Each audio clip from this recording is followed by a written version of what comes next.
여러분 안녕하세요. 네, 성경의 맥과의 시간이 다시 돌아왔습니다. 다 같이 기도하심으로써 시작하겠습니다.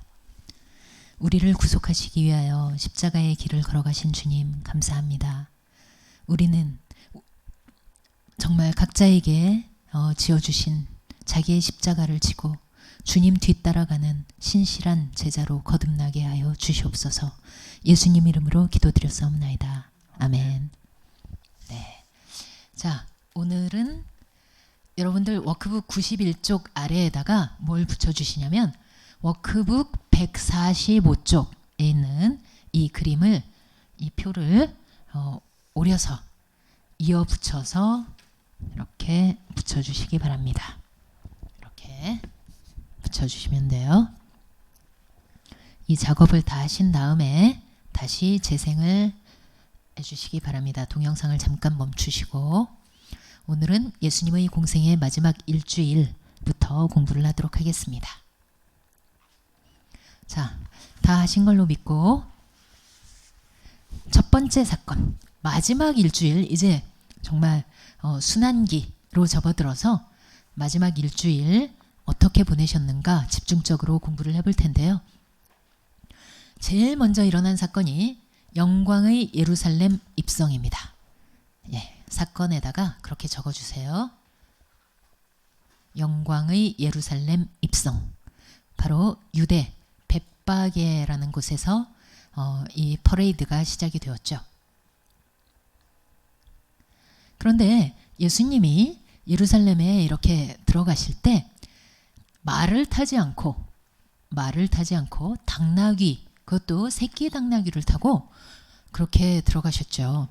이것을 많은 사람들이 겸손하신 예수님이라고 해석을 하죠. 물론 그것도 맞는 말입니다만은 당시에 말을 타고 어느 도시를 들어간다? 이것은 사실은 전쟁을 선포하고 침략하는 그런 장군들이 말을 타고 들어갔다고 그래요. 침략하기 위해서 들어가는 왕이나 장군들은 말을 타고 어느 도시에 들어갔죠. 그렇지만 예수님께서는 평화의 왕으로 오셨잖아요. 그래서 이 나귀 새끼를 타고 기동성이 완전히 떨어지는 나귀 새끼를 타고 가셨다. 이것은 평화의 왕으로 오신 그런 예수님을 상징을 합니다. 자, 그 다음에 보충 설명 잠깐 드리겠는데 워크북을 한 장 넘기셔서 92쪽 위에 이런 그림이 있을 거예요. 여기에다가 스티커를 4개를 붙여주시는데 스티커 17쪽에 3-92를 붙여주시되 순서를 주의해서 이 순서대로 붙이셔야 돼요. 이 순서대로 그렇게 붙여주시기 바랍니다. 동영상을 잠깐 멈추시고 이 작업을 해주세요.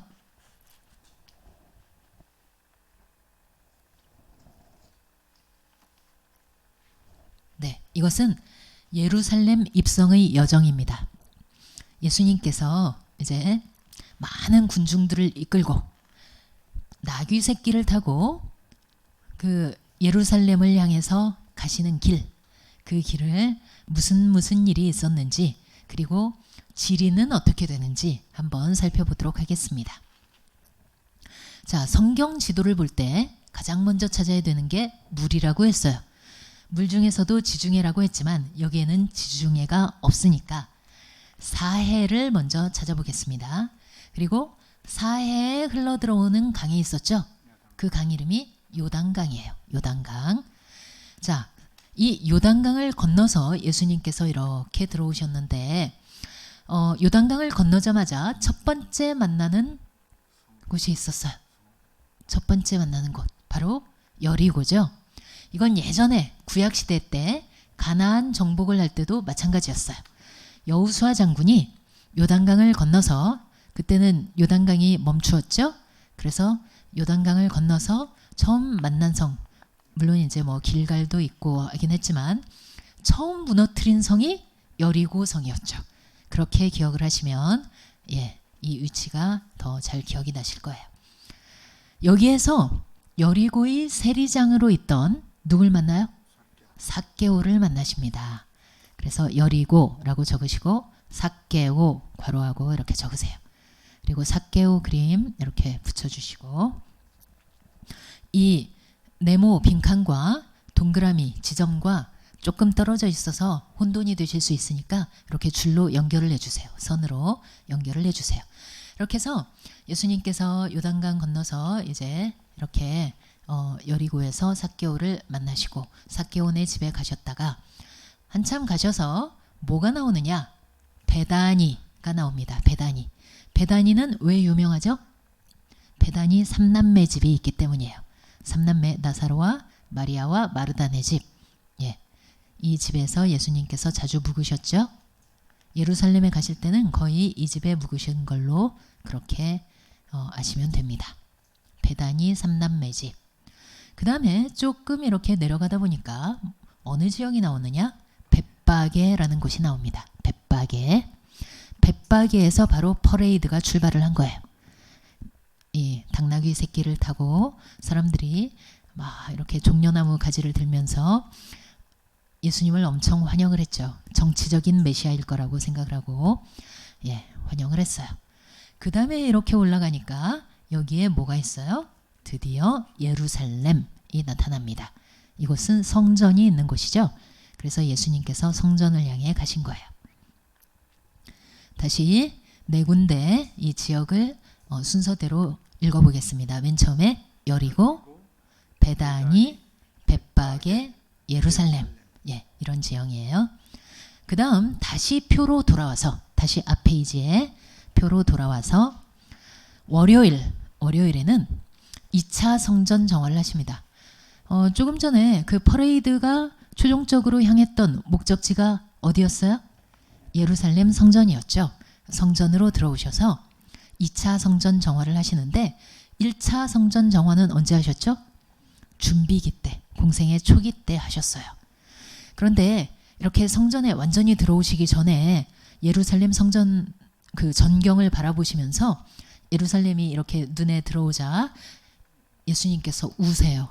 예수님께서 우셨다라는 표현이 나오는데 그때 우시면서 뭐라고 하시냐면 예루살렘아 네가 오늘이 무슨 날이기만 알기만 했어도 무슨 날인지 알기만 했어도 너에게 좋은 것이 뭔지 알기만 했어도 하지만 너무 늦었구나. 장래에 네 원수들이 대포를 가지고 올라와서 사방에서 널 우겨쌀 것이다. 돌 위에 돌 하나도 남기지 않을 것이다. 이 모든 것이 하나님께서 친히 오셨지만 네가 그분을 알아보지도 환영하지도 않았기 때문이다. 라고 우시면서 읍소를 하시죠. 어떻게 보면은 정말 이 예수님을 알아보지 못하고 꺼져가는 마지막 그 성전의 제사장들과 종교 지도자들을 향해서 마지막으로 경고하시면서 이렇게 깨우쳐 주신 게 아닌가 싶습니다. 그리고 나서 성전에 들어가 보셨더니 아니나 다를까 여전히 장사판이 벌어지고 있는 거예요. 3년 동안 하나도 변화가 없었던 거죠. 그러니까 다시 이렇게 성전 정화를 하십니다. 자, 그 다음 화요일에는요. 무화과 나무 저주라고 적어주세요. 유대 베다니에 서 있었던 사건입니다. 월요일날 밤에 예수님께서는 어디에서 주무셨을까요? 성전 정화를 하신 다음에 어디서 주무셨을까요? 다시 베다니 삼남매네 집에 가서 주무셨다가 이제 화요일이 되어서 성전을 향해서 다시 오시는 길이었어요. 그 길목에 무화과 나무가 하나 있었어요. 그런데 아침 일찍이어서 예수님께서 이제 무화과 나무 배가 고프셨기 때문에 무화과 나무를 향해서 열매가 없나 하고 보셨죠. 그랬는데 없었고 열매는 하나도 없고 잎만 부성했죠. 그러니까 예수님이 어떻게 하세요? 저주를 하시죠. 다시는 네가 열매를 못 맺을 거다 하니까 그 자리에서 무화과 나무가 시들어버려. 이게 참 이해하기 어려운 성경 구절이에요. 왜 애꿎은 무화과 나무를 저주를 하셨을까? 그런데요, 이것은 전후 맥락을 살펴보면 이해가 됩니다. 바로 전날 월요일날 무슨 일이 있었어요? 성전 정화. 예수님께서 정말 예루살렘을 향해서 우시기도 하고 성전에 들어가 봤더니 3년 내내 전혀 변함이 없고 하니까 그 안타까운 마음이 너무 심하셨던 거죠. 그래서 그 하나도 변하지 않은 모습에 너무 마음이 아프셨던 예수님께서 이 열매 없는 무화과 나무를 통해서 실물 교육을 시켜주신 거예요. 사실 구약 성경에 보면요, 이스라엘을 상징하는 나무가 3가지 종류가 있습니다. 뭘까요? 포도나무, 감람나무, 무화과 나무예요. 그래서 이 무화과 나무, 이스라엘을 상징하는 무화과 나무를 보시고 열매 없는 게 지금 이스라엘 종교 지도자들이나 백성들이나 똑같은 거예요. 그래서 이 나무를 저주를 하시면서 열매 없는 것을 굉장히 마음 아파하신 거죠. 이때 예수님 심정이 어떠셨을까요? 나는 이제 십자가를 지고 떠나야 하는데 이 백성이 여전히 아직도 깨달음이 없으니 어쩌면 좋단 말인가 하면서 너무 안타깝고 이 최후의 수단으로 그 안타까운 마음에 실물 교육을 시켜주신 게 아닌가 싶습니다. 하지만 종교 지도자들은 끝내 회개하지 않았고 결국 성전은 회파되고 백성들은 나라를 잃고 온 세계의 난민으로 흩어지는 그런 결말을 맞게 되죠. 그 다음 화요일에는 성전에서 화요일 날 이제 새벽에 무화과 나무를 저주하시고 다시 성전에 들어가셨죠. 그래서 유대 예루살렘 성전에서 이 종교 지도자들과 권위에 대한 논쟁 그리고 재림 징조에 대해서 설명을 해주십니다. 성전에 들어가서 예수님이 백성들을 가르치시니까 이 대제사장들이랑 백성 지도자들이 와가지고 선생 교사 자격증 좀 봅시다. 누가 선생더러 여기서 가르쳐도 된다고 허락했어? 하면서 시비를 거는 거예요. 그러니까 예수님이 뭐라고 하세요? 내 질문에 대답하면 나도 당신들 질문에 대답하겠어. 누가 요한에게 세례의 권한을 줬어? 하늘이요 사람이요? 라고 하자 이 사람들이 대답을 못해요. 왜 그랬죠? 하늘이라고 대답하면 그런데 너희는 왜 세례 요한을 안 믿었냐? 라고 할 거고 만약에 사람이다라고 하면은 이 요한을 선지자로 떠받들던 백성들이 선지자라는 걸 그 대제사장이나 지도자들이 믿지 않는다는 거니까 또 막 들고 일어날 거란 말이죠. 그래서 모르겠다고 그들이 대답을 합니다. 그러니까 예수님이 그럼 나도 대답을 안 하겠다라고 그렇게 지혜롭게 하시죠. 마태복음 25장에 보면 하나님 왕국의 재테크 이야기가 나옵니다. 바로 5달란트, 2달란트, 1달란트 받은 그런 종들의 이야기가 나오죠. 그런데 이 5달란트를 오늘날의 시가로 따져보면요. 5달란트는 100억 원에 해당이 됩니다. 2달란트는 40억 원, 그리고 1달란트는 20억 원이라는 어마어마한 액수의 그런 큰 돈이었죠. 그런데 5달란트 받은 종이나 2달란트 받은 종은 어떻게 했어요? 이 돈을 가지고 투자를 해서 2배로 남겨가지고 주인한테 갖다 드립니다. 하지만 1달란트 받았던 종은 어떻게 했어요? 그 돈을 땅에다 파묻었다가 원본 그대로 그 주인한테 갖다 드려요. 그러면서 하는 얘기가 있죠. 주인한테 뭐라고 해요? 주여 당신은 굳은 사람이라 심지 않은 데서 거두고 해치지 않은 데서 모으는 줄을 내가 알았으므로 라고 합니다. 별로 그렇게 분위기가 좋질 않아요. 좀 험악합니다. 쓴소리가 나오고 있어요. 왜 그랬을까요? 왜냐하면 이 사람은 자기는 20억 원이라는 엄청난 돈을 받았음에도 불구하고 다른 사람과 비교를 했던 거예요. 저 사람은 100억 원 주고 왜 나만 20억 원 주는 거야? 저 사람은 40억 원이나 주고 왜 나는 20억 원밖에 안 주는 거야? 왜 내가 제일 적어? 하고서 화가 났던 거죠. 비교의식, 피해의식에 쩔어가지고 불만에 찬 쓴소리를 주인한테 뱉어냅니다. 마음이 꼬여 있는 거예요. 그런데 성경에 보면은 주인이 이 종들에게 달란트를 줬다고 되어 있나요? 뭐라고 되어 있죠? 주인이 그 종들에게 각각 그 재능대로 자기 소유를 맡겼다고 되어 있습니다. 준 게 아니에요.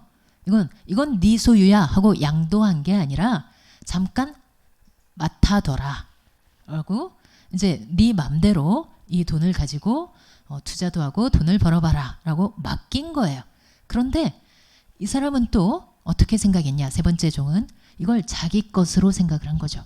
그러니까 뭐 다른 사람보다 적었다는 거에 대해서 화가 났던 거죠.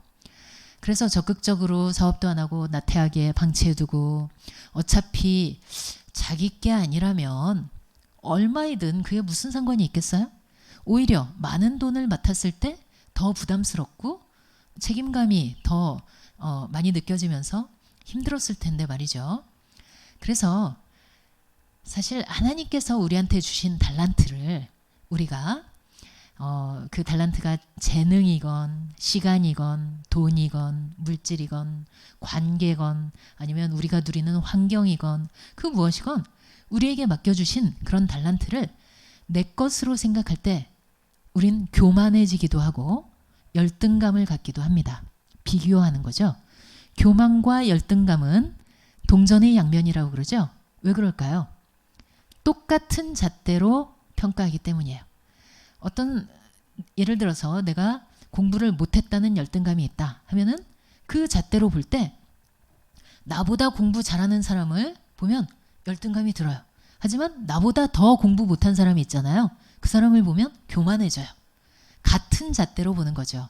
그래서 교만과 열등감은 하나의 동전의 양면입니다.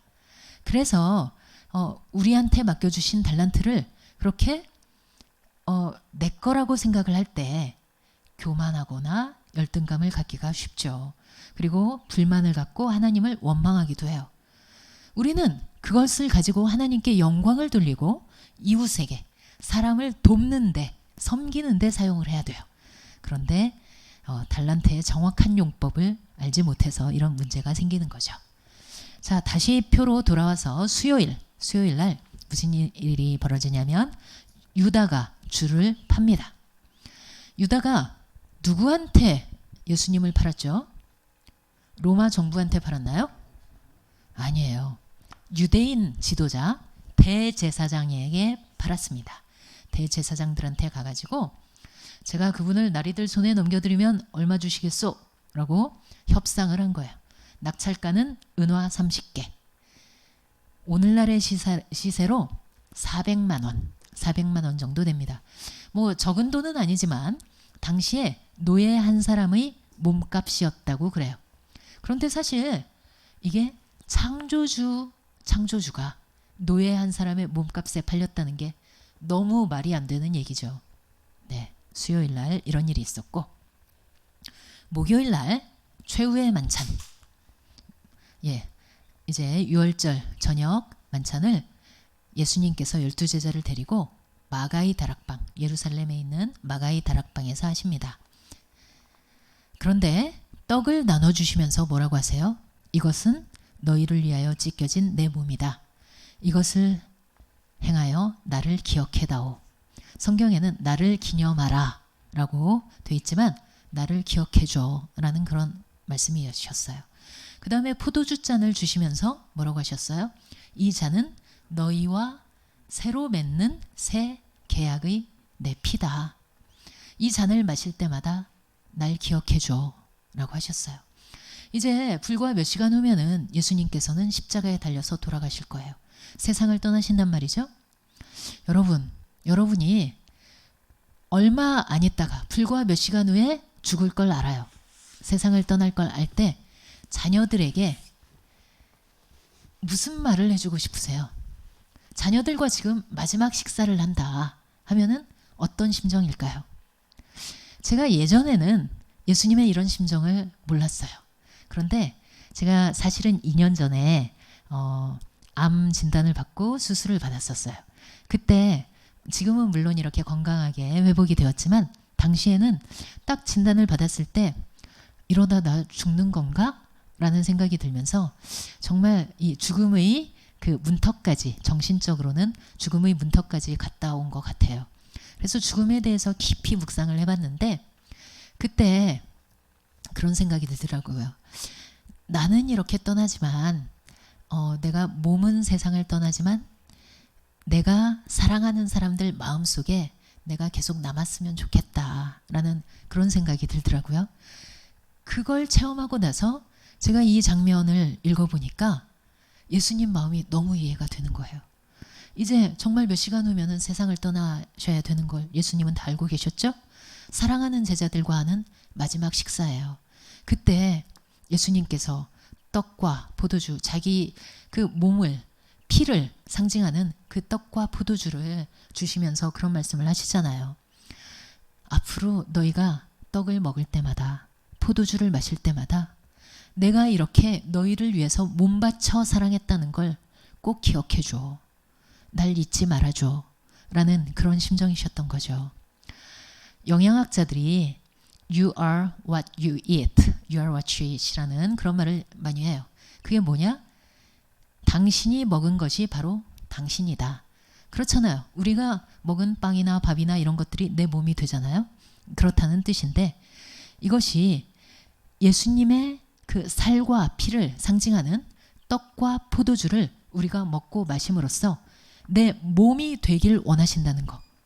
그러니까 우리 몸으로까지 깊이 들어와서 내 몸이 되어서 이 정도로 친밀하게 우리와 교제를 나누길 원하시는 예수님의 마음을 알 수 있는 거예요. 그런데 우리는 성찬식 할 때 너무 형식적으로 습관적으로 할 때가 많죠.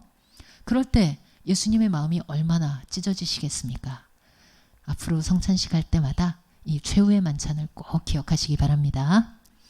자, 금요일이 되었어요. 드디어 새벽부터 예수님께서 여기저기 재판을 받으시러 돌아다니시고 끌려다니시고 채찍질 당하시고 오전 9시에 십자가에 달리셔서 그 장렬하는 태양, 중동의 그 태양 근동이죠. 거기에 햇빛 아래 탈수 상태로 그 찢어지는 못 박힌 손으로 체중이 실려가지고 온 몸에 물과 피를 다 쏟으십니다. 그리고 그렇게 6시간 동안 달려 계시다가 운명하시죠. 오후 3시에 돌아가실 때 성전의 성소와 지성소 사이에 있던 휘장, 그 커튼이 위에서부터 아래로 쫙 찢어졌습니다. 이건 사람이 찢은 게 아니라고 그랬죠. 그래서 그때부터 예수님이 몸을 찢으심으로 말미암아 우리는 담대하게 하나님께 나아갈 수 있게 된 거죠. 유대 예루살렘 골고다 갈보리산에서 있었던 일입니다. 그 다음 매장이 되셨죠. 토요일 날은 매장 당하셔서 이렇게 무덤 안에 계셨다가 토요일 매장이라고 적어주세요. 그 다음에 주일날 새벽에 부활하십니다. 할렐루야. 안식 후 첫날, 유대인들의 안식일은 토요일이니까 안식 후 첫날이면 주일이에요. 주일 일요일 새벽에 드디어 부활하십니다.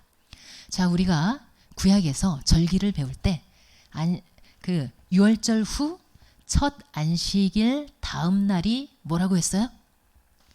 초실절이라고 그랬죠. 초실절. 초실은 첫 열매라는 뜻이라고 했고 예수님이 바로 부활의 첫 열매로 주일날 아침에 안식 후 첫날 부활하신 거예요. 그래서 구약의 초실절은 신약의 부활절이다 라고 설명을 드렸었죠. 자, 그 다음 10번째 사건은 부활하셔서 40일간 이 땅에서 여러 사람들을 만나시고 드디어 40일이 되어서 승천하십니다. 유대 예루살렘에 있는 감람산, 우리 4가지 산을 배웠는데 그 중에 감람산에서 승천을 하시죠. 자, 그러면은 표를 다 기록을 하셨죠? 자, 그 다음에는 여러분들 워크북 147쪽을 펴보세요. 147쪽. 거기에 보시면 예수님 처형 당시 예루살렘 약도라고 되어 있어요. 자, 여기 보시면 이렇게 큰 그림이 있는데요. 이것을 오려서 그 클리어 파일에다가 이렇게 담아 주셔야 되는데 여기에 넣기 전에 직접 여기에다 적으셔도 되고 아니면 네임펜이 있으신 분들은 뭐 이렇게 대충 산 그림이며 그린 다음에 적으셔도 돼요. 어떻게 하셔도 됩니다. 이건. 자, 우리가 예루살렘의 4개 산을 앞서서 배웠어요. 맨 왼쪽에 있는 산 이름이 뭐였죠? 갈보리산이었죠? 갈보리산이라고 적어주세요. 갈보리산. 그 다음에 두 번째 산이 무슨 산이었죠? 거기에 빈칸은 없습니다만 그 위에다가 시온산이라고 적어주세요. 시온산. 그 다음 세 번째 산은 모리아산. 모리아산이라고 적어주세요. 예, 그 위에 하늘에다 적어주세요. 빈칸에 적지 마시고 하늘에다. 그리고 맨 오른쪽에 있는 무슨 산? 감람산. 예, 4개의 산이 정리가 됐습니다. 그 다음 산과 산 사이에 골짜기가 있었어요. 그렇죠?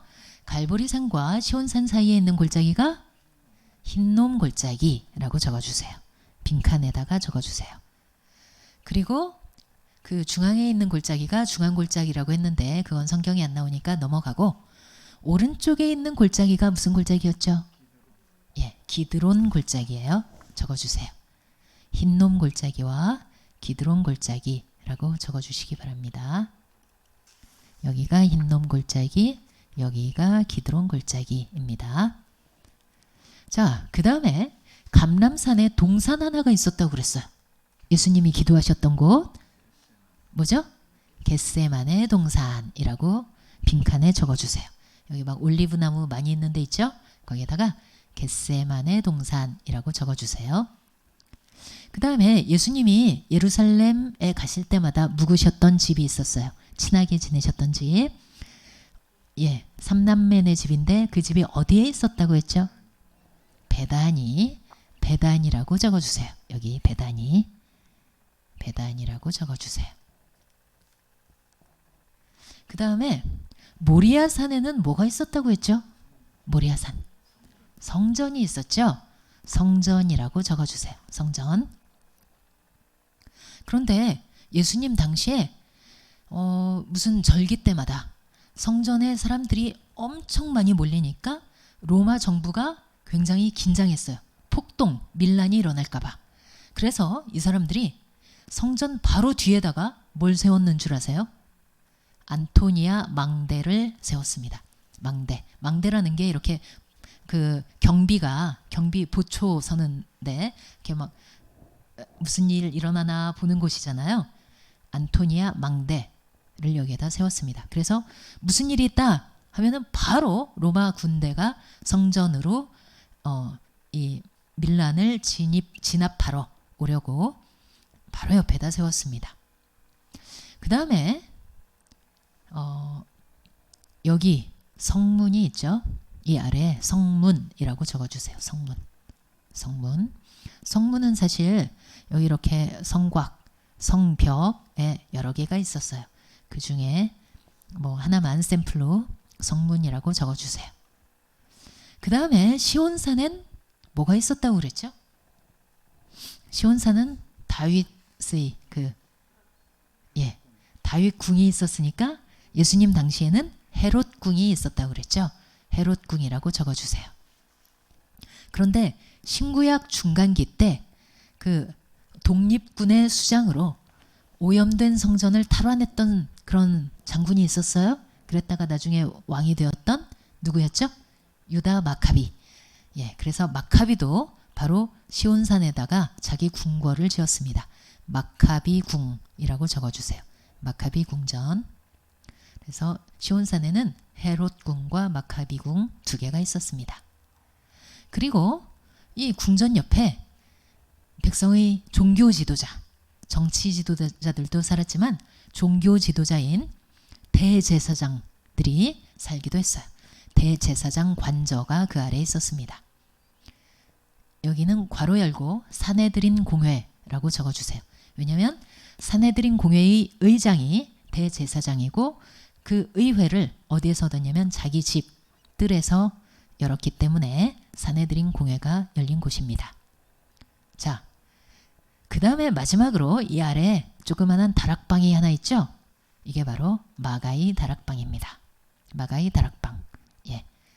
자, 위치 파악 다 되셨죠? 네.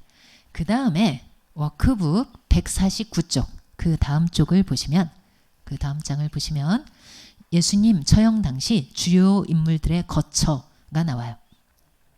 방금 우리가 뭐 이 위치 파악을 했는데 예루살렘에 어디에 뭐가 있었는지 파악을 했는데 그럼 누가 어디에 살았는가 그걸 한번 살펴보도록 하겠습니다. 자, 여기가 모리아산이잖아요. 세 번째. 이 모리아산에는 뭐가 있었죠? 중요한 건 성전이 있었고 그 뒤에 밀란을 바로 진압하기 위해서 망대를 세워놨다고 그랬죠. 망대 이름이 안토니아 망대였어요. 그래서 이 안토니아 망대는 로마 군대가 주둔을 하고 있었으니까 로마군의 가장 높은 수장이 누구예요? 우리 성경의 인물들 배울 때 로마 총독이죠. 그래서 로마 총독 빌라도가 낮에 여기 와서 근무를 했어요. 안토니아 망대에서 총독 빌라도 이 스티커를 찾아서 붙여주시는데 스티커 19쪽에 149번입니다. 스티커 중에 비교적 뒤쪽에 있죠?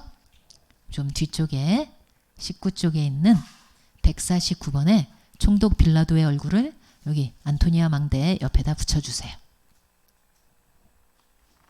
너무 빠르면 동영상을 멈추고 작업을 해주시기 바랍니다. 그런데 여기 망대는 낮에 근무를 했을 뿐 여기서 잘 수 있는 곳은 아니잖아요. 그래서 밤에 빌라도가 어디서 잤냐면 바로 여기 헤롯궁에서 잤어요. 왜 그랬을까요? 헤롯은 어디 가고 로마 총독인 빌라도가 여기서 잤을까요? 자, 예루살렘이 속한 곳은 6개 지역 중에 무슨 지역이에요? 갈사유니까 유대 지역이죠. 유대 지역. 유대 지역은 분봉왕 세 사람 중에 누가 다스리던 땅입니까? 헤롯 아켈라오가 다스리던 곳이에요. 그런데 헤롯 아켈라오는 즉위했다가 얼마 안 있다가 그냥 폐위당했다고 그랬죠. 그래서 당시에 여기가 비어 있었어요. 비어 있었던 곳을 총독 빌라도가 자기 숙소로 사용했던 거죠. 자, 그 다음 여기 대제사장 관저에는 누가 살고 있었을까요? 당연히 대제사장들이 살았겠죠.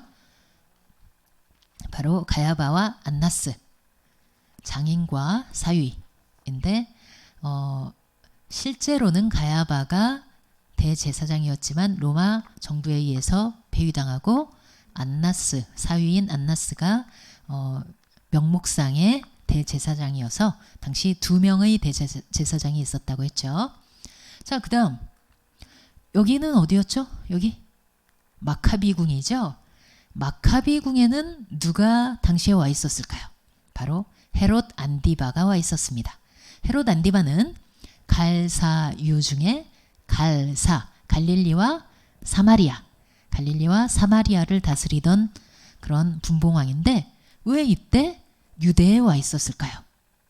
왜냐하면 6월절 당시이기 때문에 밀란이 일어날까봐 초긴장해서 헤롯 안디바도 여기 예루살렘에 와서 지내고 있었습니다. 자, 누가 어디에서 지냈는지 다 아시겠죠? 네. 자, 그 다음에 워크북 151쪽으로 넘어갑니다. 워크북 151쪽. 자, 여기에는 스티커를 무려 8개나 붙이셔야 돼요. 헷갈리시면 안 돼요. 저를 잘 따라오셔야 돼요. 스티커 19쪽에 151이라고 되어 있는 스티커가 8개가 있어요. 151번 스티커가. 자, 예수님의 마지막 일주일 동선, 우리가 그 공생의 마지막 일주일의 예수님의 그 사역들에 대해서 배웠는데 그게 어디에서 일어났는지 그 동선 파악을 한번 해보도록 하겠습니다. 1번 여기가 바로 벳박이에요. 벳박에 그 퍼레이드 예수님이 나귀를 타고 들어오시는 장면 그 스티커를 여기에다 붙여주세요. 벳박에다가 여기에서 바로 주일날 주일날 영광의 예루살렘 입성을 하시죠. 예, 1번. 영광의 예루살렘 입성. 그래서 그날 바로 어디로 향하세요? 예수님의 목적지는 여기 기드론 골짜기가 있으니까 기드론 골짜기를 다리를 건너서 이렇게 가셔서 최종 목적지가 어디였어요? 성전이었죠. 예루살렘 성전으로 들어가십니다. 2번. 여기에 가셔서 뭘 하세요? 성전 정화를 하시죠. 성전 정화. 그 다음에 이 스티커를 붙여주세요. 성전 정화 스티커. 그 다음에 저녁이 되어서 주무시러 어디로 가시죠? 베다니. 베다니는 바로 여기에 위치해 있어요. 베다니 삼남매 집으로 이렇게 가셔서 주무십니다. 3번. 베다니 삼남매 집. 다음날 아침에 이른 새벽에 예수님께서 아마 마리아와 마르다를 안 깨우신 것 같아요. 괜히 막 일어나서 또 아침 차리고 할까봐. 그래서 시장한 상태로 나오시다가 무화과 나무를 저주하시고 다시 성전으로 들어가시죠. 그래서 4번이라고 스티커를 또 붙이실 필요는 없고 같은 스티커에 4번이라고 적어주세요. 그래서 여기서 종교 지도자들과 권위에 대한 논쟁을 하시고 또 제자들에게 재림이 있을 때 다시 재림하실 때 어떤 징조들이 있을 거다라는 그런 교훈을 주시죠. 4번. 그 다음에 그날 저녁에 또 어디 가서 주무실까요? 또 베다니에 가시죠. 그래서 5번. 스티커 또 붙이실 필요는 없고 5번이라고 적으시면 됩니다. 수요일이 되었어요. 수요일날 예수님은 이 집에서 그냥 하루 종일 쉬셨어요. 왜냐? 전날 너무 피곤하셨거든요.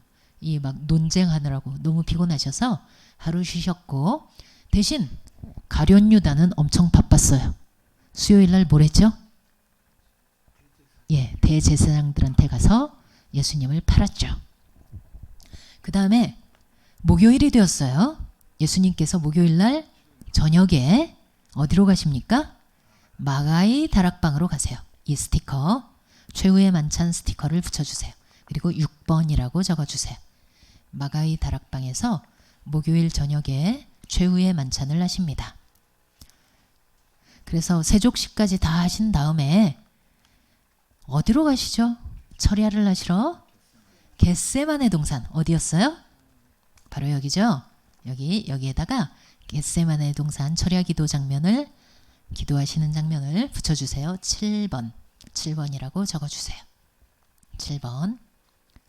그 다음 밤새 기도하시고 새벽이 되었어요. 그때 대제사장의 휘하에 부리던 군인들이 예수님을 체포하러 옵니다. 체포당해가지고 어디로 끌려가실까요? 대제사장네 집으로, 그 관저로 끌려가시죠. 그래서 여기 관저 마당 뜰에서 베드로가 그 닭이 울기 전에 예수님을 3번 부인한 거죠. 여기가 8번. 제사장들 그림을 붙여주세요. 8번. 그래서 산헤드린 공회가 아주 즉석에서 열립니다. 공식적으로 소집이 된 것도 아니고 즉석에서 열려요. 근데 이 공회에서 예수님한테 사형 언도를 내리죠. 하지만 사형 집행권은 없었어요. 로마의 식민지였기 때문에. 그래서 우리가 이렇게 사형 언도를 내렸으니 집행해 주시오 하고 누구 허락을 받으러 가요? 빌라도가 어디에 묵었다고 했죠? 헤롯궁. 여기에다가 9번이라고 적으시고 빌라도 얼굴을 붙여주세요. 빌라도, 헤롯궁. 그래서 빌라도가 예수님을 신문하다 보니까 보통 분이 아닌 거예요. 그런데다가 자기 부인도 이 사람은 착한 사람이니까 손대지 말라고 계속 경고도 하고. 그래서 이 빌라도는 예수님이 무죄라는 걸 알았기 때문에 웬만하면 처형을 하고 싶지 않았어요. 그래서 누구한테 떠넘기냐면 예수님이 고향이 어디예요? 물론 태어나신 곳은 유대 베들레헴이지만 자란 고향은 어디였죠? 나사렛은 어느 지역이에요? 가나. 아시죠? 가나. 갈릴리 지역이잖아요. 갈릴리 지역의 분봉왕이 누구예요? 헤롯 안디바죠. 헤롯 안디바가 관할 구역이니까, 예수님 동네에 관할 구역이니까 나사렛 사람 처형은 당신이 하시오 하고 헤롯 안디바한테 보냅니다. 헤롯 안디바가 어디에 묵고 있었다고 했죠? 마카비궁에 묵고 있었다고 했어요. 그래서 예수님이 여기에 끌려가세요. 헤롯이 예수님을 봤는데 뭐 세례 요한이 부활한 줄 알고 만나고 싶었지만 보니까 그냥 채찍질 당한 너무 그 무기력한 그런 목수 청년에 불과한 거예요. 그래가지고 별거 없네 하고서 자기도 별로 그렇게 관하하고 싶질 않으니까 다시 누구한테 보내요? 다시 빌라도한테 보내죠. 11번 빌라도. 스티커를 또 붙이실 필요는 없고 11번이라고 적어주세요.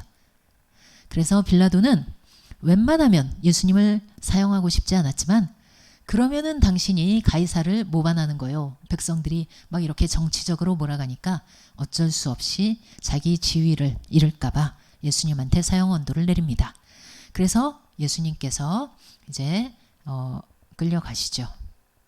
갈보리산까지 십자가를 지고 가십니다. 12번. 자, 이건 여러분들께서 이렇게 번호 적으셨으니까 앞으로도 혼자서 여러 번 공부를 하시고 이 순서를 잘 모르겠다 하시면 주 교재에 자세한 설명이 나와 있으니까 그걸 참고하시기 바랍니다. 그 다음 보석 줍기. 이거는 제가 보충 설명을 드리겠습니다. 예수님의 사형 언도 죄목이 뭐였을까요? 예수님은 어떤 죄목으로 사형 언도를 받으셨을까요? 일단 산헤드린 공회, 유대인들의 산헤드린 공회에서는 하나님의 아들이라는 죄목이었습니다. 유대인들이 공회에서 이렇게 물어요. 네가 유대인의 왕이냐? 라고 물어요. 그 사람들한테 중요한 건 그거였거든요. 그런데 예수님께서 맞다고 그러세요. 만약에 그렇게 맞다고 하시면 뭐가 됩니까? 신성모독죄가 돼요. 그렇죠? 이건 여지없이 사형감이죠. 그럼에도 불구하고 죽을 걸 뻔히 아시면서 예수님은 맞다고 하십니다. 그 다음 빌라도의 재판에서는 빌라도가 뭐라고 물어봐요? 네가 유대인의 왕이냐? 하고 물어봐요. 빌라도한테는 이게 중요했어요. 왜냐? 정치적으로 이게 그 폭동을 일으키는 반란군의 지도자 아닌가? 그게 중요했거든요. 그래서 유대인의 왕이냐고 물었는데 예수님이 맞다고 하세요. 하지만 내 나라는 이곳에 속한 곳이 아니다 라고 말씀을 해주시지만 이제 빌라도는 이 얘기를 정치적으로 듣고 어쩔 수 없이 이건 반역죄잖아요. 로마 황제에 대한 반역죄라서 어쩔 수 없이 사형을 내립니다. 예수님은 이렇게 일부러 사형을 당하려고 작정을 하신 것처럼 십자가 죽음을 통해서 우리 죄값을 대신 치르셔야만 하는 것이 예수님이 이 땅에 오신 목적이었기 때문에 이렇게 묵묵히 자기 변호를 전혀 안 하시고 사형 언도를 받으시고 모든 죄를 뒤집어 쓰셨습니다. 자, 그 다음 여러분들 워크북 92쪽 아래에 보시면 삼위일체에 대해서 나옵니다. 삼위일체. 여기에 스티커 16쪽에 3-92 이 스티커를 붙여주세요. 이 스티커. 삼위일체 스티커 한 장이죠. 삼위일체라는 건 하나님이 한 분인데 세 분이래요. 되게 헷갈리죠. 이게 이성적으로는 이해가 안 되는 말씀이에요. 그렇죠? 그래서 삼위일체는 설명하기가 굉장히 어렵습니다. 이 삼위일체의 뜻은요. 하나님이 한 본질을 갖고 계신 분이란 뜻이에요. 한 본질. 본질은 하나다. 본질상. 예수님도 본질상 하나님과 하나라고 성경이 말을 합니다. One substance. 본질은 하나예요. 그런데 세 위격, 세 인격으로 존재하신다. Three persons로 계신다라는 뜻이에요. 세 인격으로 계신다. 그래서 이 그림을 보시면요. 성부 하나님, 성부는 하나님이세요. 이게 같은 표입니다. 성자도 하나님, 성자는 하나님. 성령은 하나님, 예, 같은 같은 표예요. 성부도 성자도 성령도 다 하나님이에요. 하지만 성부는 성자가 아니에요. 같은 표에 이렇게 표시를 하면 같지 않다라는 뜻이죠. 예, 그런 표시예요. 성자는 성령이 아니에요. 아니에요. 성령은 성부가 아닙니다. 이해가 되세요? 알듯 말듯 알쏭달쏭 하시죠? 네. 자, 삼위일체에 대해서 우리가 완벽히 이해하기는 어렵지만 왜 하나님께서 삼위일체로 계실 수밖에 없었는가? 그것을 우리는 구속사적인 관점에서 알 수가 있습니다. 먼저 하나님께서 우리를 구원하시기 위해서는 온 우주와 우리의 그 구속사역을 주관하셔야 하는 성부가 계셨어야 했어요. 성부 하나님이 계셨어야 했죠. 온 우주를 주관하시면서 우리의 구속사역까지 주관하시는 성부 하나님이 계셨어야 했어요. 그리고 우리 죄를 담당하기 위해서 육신을 입고 십자가에서 죽으셔야 되는 육신을 입고 오신 성자가 계셨어야 했어요. 성자 없이는 우리를 구원 못하시니까 누군가 우리 대신 죽어야 하니까 예, 성자가 계셔야 했죠. 그 다음에 예수님이 부활 승천하셨잖아요. 부활 승천하신 다음에 우리 마음속에 우리와 함께 계시고 싶으신데 어떻게 해요? 육신이신 예수님은 함께 하실 수가 없잖아요. 또 거룩하신 하나님은 죄인인 우리와 함께 하실 수 없잖아요. 그래서 예수님의 영인 성령님이 오셨어야 했습니다. 보혜사 성령님이. 이렇게 보면 삼위일체가 이해가 되죠. 삼위일체로 하나님께서 존재하시는 이유조차 우리를 구원하시기 위함이다. 그런 사랑의 하나님 너무 감사하죠. 자, 이건 보충 설명입니다. 성경에 기록된 삼위일체 하나님의 이해들이 많이 있어요. 일단 누가복음 3장에 보면 예수님의 세례 장면이죠.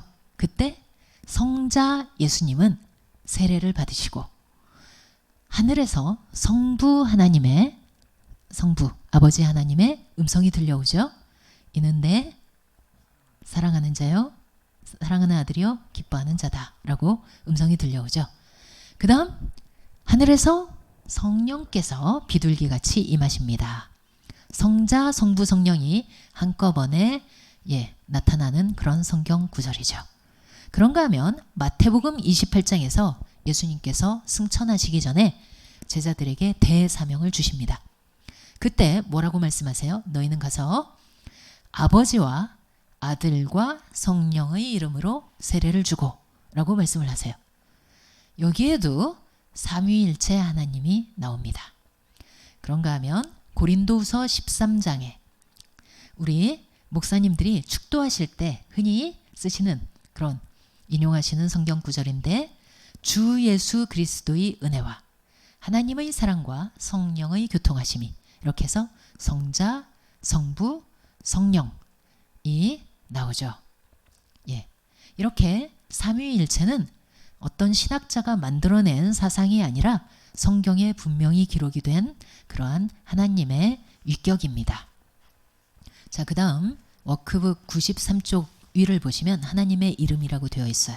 여기에 스티커 16쪽에 있는 클로버 그림을 붙여주세요. 클로버 그림 붙여주시고 삼위일체를 우리가 참 어떻게 형상화하기는 어렵지만 형상화하는 순간 이단이 되기가 쉬워요. 삼위일체는. 그렇지만 그래도 근접한 어떤 상징물이 있다면 클로버로 봐요. 클로버. 자, 이 줄기, 클로버 줄기 뿌리는 하나님이에요. 하나님. 다 하나님인데 성부와 성자와 성령으로 존재를 하신다라는 거죠. 성경에 하나님의 이름이 많이 나오는데요. 그 중에 엘로힘이라는 이름이 나옵니다. 엘로힘. 엘로힘은 창세기 1장 1절에 나와요. 창세기 1장 1절이 뭐죠? 태초에 하나님이 천지를 창조하시니라. 여기서 하나님이 히브리어 원문으로 보면 엘로힘으로 기록이 되어 있어요. 엘로힘은 무슨 뜻일까요? 엘로힘은 물론 하나님이라는 뜻인데 복수형이에요. 전능하신 하나님, 복수형. 그러니까 복수형이라는 건 뭐죠? 삼위로 존재하시는 하나님이란 뜻이죠. 삼위로 존재하시는 하나님. 그래서 실제로 하나 먼저 보죠. 그 다음 신명기 6장에는 아카드라는 하나님의 이름이 나옵니다. 아카드. 신명기 6장 4절은 뭐예요? 이스라엘아 들으라. 우리 하나님 여호와는 오직 하나인 여호와시니 너희는 마음을 다하고 성품을 다하고 뜻을 다하여 주 너희의 하나님을 사랑하라 라는 그런 구절이죠. 유대인들이 제일 좋아하는 말씀, 자녀 교육할 때 제일 좋아하는 말씀으로 들으라 이스라엘아. 원문에는 이런 순서로 되어 있다고 그러죠. 들으라가 뭐예요? 쉐마. 예, 히브리어로 쉐마 해서 이 구절을 쉐마라고 부르는데 여기에 우리 하나님 여호와는 여기서 하나님이 바로 아카드로 되어 있습니다. 그런데 이건 단수형이에요. 단수형이긴 하지만 one in unison 해가지고 무슨 뜻이냐면 세 가지가 합해진 하나예요. 예를 들면 우리가 밀가루 반죽을 막 만들었어요. 빵을 만들려고. 그런데 그 세 가지 반죽 세 덩이를 합했어요. 합해서 이 빵 하나를 만든다라고 한번 생각을 해보세요. 원래 빵 반죽이 세 개일 때는 복수잖아요. 그렇지만 합했을 땐 단수가 되죠. 그런 개념이 바로 아카드라는 거죠. 그런 개념. 그래서 하나님께서 창세기 1장 26절에 이렇게 말씀하십니다. 우리의 형상을 따라 우리의 모양대로 우리가 사람을 만들고. 여기서 복수로 말씀하시죠. 이건 바로 그 창세기 1장 1절에 엘로힘으로 계신 하나님을 얘기를 하죠. 자, 그 다음에 삼위일체. 예. 삼위일체 하나님의 구원 역사라고 워크북 93쪽 아래에 있습니다. 일단 삼위일체 하나님 중에 성부 하나님부터 보도록 하겠습니다. 성부 하나님. 성부 하나님은요, 우리를 구원하시기 위해서 창세 전에 우리를 택하셨어요. 택하셨어요. 우리를 자녀로 삼으셨다. 이건 한마디로 입양하셨다라는 얘기입니다. 이게 에베소서에 설명이 되어 있는 내용들인데, 에베소서는 사도 바울이 썼잖아요. 사도 바울 당시에 로마 식민지로 이스라엘이 유대가 있었기 때문에 이 로마 당시 그 로마 문화의 단면들을 비유로 해서 사도 바울이 하나님의 구원 역사를 설명을 했던 거예요. 일단 성부 하나님. 예를 들어서 자녀가 없는 귀족이 당시에 로마 귀족들이 그 고아를 데려다가 입양을 하는 경우가 많이 있었다고 합니다. 여기에 부모가 없이 혼자 고아로 살던 소년이 있다고 한번 생각을 해봅시다. 이 소년은 너무나 가난하게 보호자 없이 늘 자기가 자기 인생을 책임져야 하면서 너무 비참하게 살아왔어요. 그런데 어느 날 아주 지체 높은 귀족이 찾아와가지고 야, 너 오늘부터 내 아들 하자 하는 거예요. 영문도 모르고 이 귀족을 따라가 봤어요. 그랬더니 으리으리한 집에 막 너무 호화찬란한 그런 집으로 데리고 들어가는 거예요. 여기가 앞으로 네 집이야 그러는 거예요. 그리고 나서 이제 막 어느 방으로 데리고 들어가는데 여기가 바로 네 방이야 하는데 거기에 막 온갖 장난감과 책과 뭐 이루 말할 수 없는 좋은 것들이 다 가득 있는 거예요. 거기에다가 자기를 환영하는 환영 파티가 저녁에 또 막 벌어지고 수십 명의 그 하인들이 와서 막 자기한테 절을 하면서 목욕시켜주고 옷 갈아입혀주고 뭐 난리가 난 거죠. 그동안 보호자 없이 버려진 채로 이렇게 불안하고 늘 외롭고 가난하게 살아온 이 고아 소년한테 아버지가 생겼다. 얼마나 든든하고 행복하겠습니까? 이게 바로 창세 전부터 우리를 택하셔서 입양하신 그런 성부 하나님의 구원 역사라는 거죠. 여러분, 그 택하셨다는 거, 택함을 받았다는 게 얼마나 큰 은혜인지 이 에베소서의 말씀으로 묵상을 해보시기 바라요. 아, 스티커 붙이셨나요? 예, 16쪽에 있습니다. 성부 하나님 입양하는 장면이죠. 그 다음에 그 94쪽 위에 보시면 이 스티커를 붙여주세요. 16쪽에 3-94 노예시장 그림. 삼위일체 하나님의 구원 역사 중에 성자 하나님은 무슨 일을 하셨는가? 성자 하나님, 우리가 예수님의 피로 죄사함을 얻었죠. 이걸 전문 용어로 뭐라고 한다고 했어요? 구속이라고 한다고 했어요. 구속, redemption.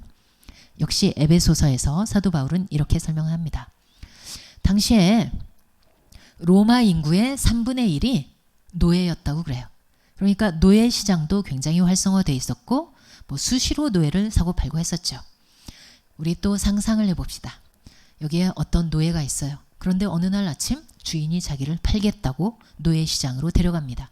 그래서 경매에 붙여진 거예요. 이 노예를 세워놓고 자 얼마 하면서 마치 가축 경매에 들어가듯이 동물처럼 그런 취급을 받는 거죠. 그때 이 노예의 심정이 어떨까요? 이렇게 가족과 헤어지는구나. 새로 만날 주인은 착한 사람일까? 나쁜 사람일까? 나쁜 사람이면 어떡하지? 앞으로 내 인생은 어떻게 되는 거지? 얼마나 착잡한 심정이겠습니까? 난 얼마에 팔려, 저 사람들은 얼마에 이렇게 나를 가축처럼 사고 팔지만 나도 하나의 인격인데. 그런데 결국은 낙찰가가 매겨져서 어떤 사람이 노예를 샀어요. 그래서 새로운 주인이구나 하고 물끄러미 바라보는데 이 자기를 산 그 사람이 자기한테 다짜고짜 노예 해방 증서를 써주는 거야. 너 이제부터는 자유야. 이 사람 심정이 어땠을까요? 정말 믿어지지가 않았겠죠? 너무너무 좋았겠죠. 그런데 나중에 알고 보니 이 사람이 얼마로 자기를 노예로 샀냐? 자기 몸값으로 산 거예요. 자기가 대신 노예가 되면서 그 모진 채찍질을 당하고 학대를 당하는 노예가 되면서 노예인 나를 풀어줬던 거죠. 그게 바로 예수님이 우리 대신 해주신 일이에요. 너무 감동이지 않으세요? 그렇죠? 성자 하나님이 해주신 일입니다. 그 다음 워크북 94쪽 아래 성령 하나님. 성령 하나님은 우리 구원 사역에서 어떤 일을 해주셨을까요? 에베소서에 보면 우리 기업의 보증이 되셨다. 보증이 되셨다라고 적혀 있는데 이건 한마디로 인치셨다라는 뜻입니다. 도장 인자를 써서 인치셨다. 이게 무슨 뜻일까요? 당시에 로마 귀족들은 편지를 보낼 때 자기 인장을 찍어서 아무나 열어볼 수 없게 했습니다. 여러분들 영화에서 이런 거 보셨을 거예요. 귀족들이 이렇게 뜨거운 액체 같은 거 녹여가지고 편지에다가 부어요. 그 다음에 자기 도장을 꽝 찍어서 무늬를 새긴 다음에 굳히죠. 식혀가면서 굳히죠. 그 인장을 찍었다는 건 가문마다 인장이 다르기 때문에 이건 어느 가문의 누구 거다라는 걸 알 수 있었던 거죠. 이건 허락된 사람 이외에는 뜯어볼 수가 없다라는 뜻이에요. 소유권이 확실히 나한테 있다라는 뜻이죠. 바로 이거예요. 성령님께서 이런 일을 해주셨는데 성부 하나님께서 우리를 택하셔서 성자 예수님께서 목숨 바쳐 죄와 사망으로부터 우리를 건져주셨죠. 그런 우리 영혼에 성령님께서 넌 내 거야 라고 딱 도장을 찍어주신 거예요. 도장을 찍어주신 거죠. 그러니까 이 허락받은 사람 이외에는 절대 못 건드리죠. 사탄은 다 이렇게 보면 보여요. 사탄은 영적인 존재이기 때문에 이 사람은 하나님 거, 이 사람은 이 성령님의 인치심이 없네. 그럼 내가 건드려도 되겠네. 하나님 거니까 이 사람은 못 건드리겠네. 다 아는 거죠. 여러분들 마음속에 성령님의 인치심이 있으십니까? 아멘. 네, 겁내실 거 없어요. 두려워하실 필요 없습니다. 사탄이 자기 마지막 때가 되는 걸 알고 정말 갖은 악을 다 쓰면서 갖은 그 최후의 발악을 하고 있지만 최후 승리는 보장되어 있습니다. 그리고 우리 영혼을 어떻게도 건드리지 못해요. 여러분들 이런 믿음을 가지시기 바랍니다. 우리 삼위일체 노래를 한번 들어보도록 하겠습니다.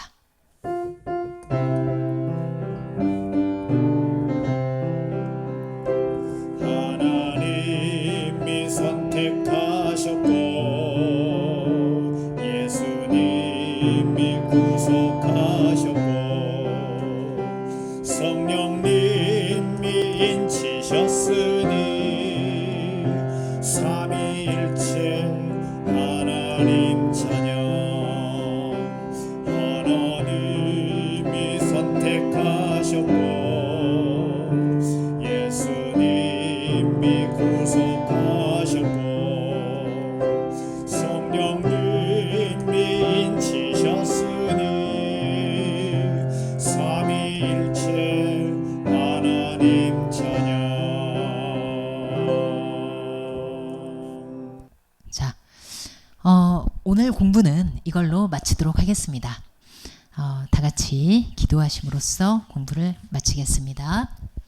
하나님 아버지, 오늘 우리가 예수님께서 우리를 얼마나 몸바쳐 사랑하셨는지 배웠습니다. 그리고 삼위일체 하나님께서 우리를 살리시기 위해서 서로 협력하시면서 얼마나 정성 들여서 우리를 살리셨는지 배웠습니다. 하나님 아버지, 감사합니다. 우리를 이렇게 창세전부터 입양하여 주시고 고아와 같던 우리를 아버지로 그렇게 맞아주시고 그리고 우리를 대신해서 죄와 사망의 노예였던 우리 대신 예수님께서 목숨 바쳐 살려주셨고 그리고 정말 우리의 영혼에 성령님께서 인쳐주셔서 확실한 소속으로 이렇게 세워주시니 감사합니다. 하나님, 이 사실 믿고 정말 늘 믿음 가운데 담대하게 살아갈 수 있도록 용기 있게 살아갈 수 있도록 도와주시옵소서. 이 모든 말씀 예수님 이름으로 기도드렸사옵나이다. 아멘. 네, 수고하셨습니다. 감사합니다.